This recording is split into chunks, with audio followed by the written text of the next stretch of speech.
একটা বড় জাদুকর ছিল। এই জাদুকরের যখন বয়সটা বুড়ো হয়ে গেল, তখন সে যে আমার তো বয়স শেষ, আমাকে একজন বালক এনে দিন, যেই বালককে আমি এসব জাদুবিদ্যা শিখিয়ে দিব। এরকম একটা ফুটফুটে সুন্দর বাচ্চাকে খুঁজে বের করা হলো। জাদুকর তাকে জ্ঞান শেখায়, সে একটু পরিণত হচ্ছে, মানে কৈশোরে পদার্পণ করলো।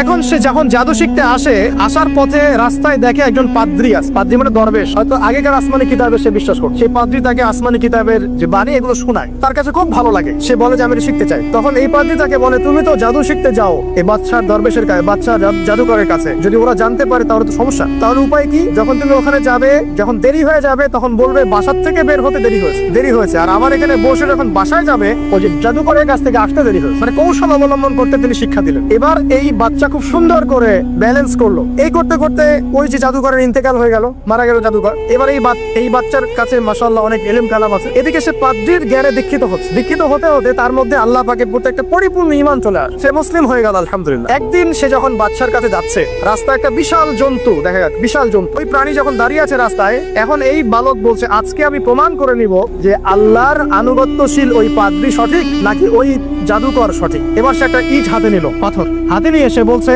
আল্লাহ তোমার কাছে যদি ওই জাদুকরের কাজের চাইতে এই পাদ্রীর কাজ বেশি পছন্দনীয় হয়, এই ইটের আঘাতে এই জন্তুকে তুমি মেরে ফেলো। এই বলে সে বিসমিল্লাহ বলে পাথর নিক্ষেপ করলো। নিক্ষেপ করার সাথে সাথেই জন্তু নেট। তখন তার আইন আল ইয়াকিন, হাক্কুল ইয়াকিন হয়ে গেল যে হ্যাঁ, আল্লাহর কাছে এই পাদ্রীর আমলই সবচেয়ে বেশি পছন্দনীয়। তার মনে কোনো সংশয় থাকলো না। এবার যখন সে রাজ দরবারে যায়, তার কাছে পেশেন্টটা, সে বলছে যে আমার চোখের সমস্যা। সে চোখে হাত দেয়, হাত দিয়ে বলে যে আপনি আল্লাহর প্রতি ঈমান নিয়ে আসেন, আমি আল্লাহর কাছে দোয়া করবো, চোখ ভালো হয়ে যাবে। এবার আস্তে আস্তে তার নাম এবং খ্যাতি ছড়িয়ে পড়তে লাগে। যেই তার কাছে আসে, সে বলে আগে মুসলিম হন, আমি দোয়া করবো, ভালো হয়ে যাবে। একদিন ওই রাজ দরবারের একজন মন্ত্রী আসছে, এবার তার চোখের সমস্যা। সে আসছে, এসে বলছে যে আমার এই চোখের সমস্যা, আমার চোখটাকে ভালো করার দরকার। সে বলছে যে আপনি আল্লাহর প্রতি ঈমান নিয়ে আসেন, আমি আল্লাহর কাছে দোয়া করবো, আপনি ভালো হয়ে যাবেন। এবার সে আলহামদুলিল্লাহ ঈমান নিয়ে আনলো এবং সে ভালো হয়ে গেল। এই ভালো হয়ে যাওয়ার পরের দিন যখন সে আবার ওই পার্লামেন্টে গিয়েছে, এবার রাজা ওকে দেখে বলছে যে তোমার তো চোখ অন্ধ ছিল, কিভাবে সেবা লাভ করলো? সে বলে না, কারণ সে আজ করছে যে বললে সমস্যা হবে। এক পর্যায়ে তাকে খুবই পিছনে দেওয়া হচ্ছে। এক পর্যায়ে সে মারের যন্ত্রণা সহ্য করতে না পারে বলে ফেললো যে ওই বাচ্চা, তার কাছে গিয়ে আমি আরোগ্য লাভ করেছি এবং সে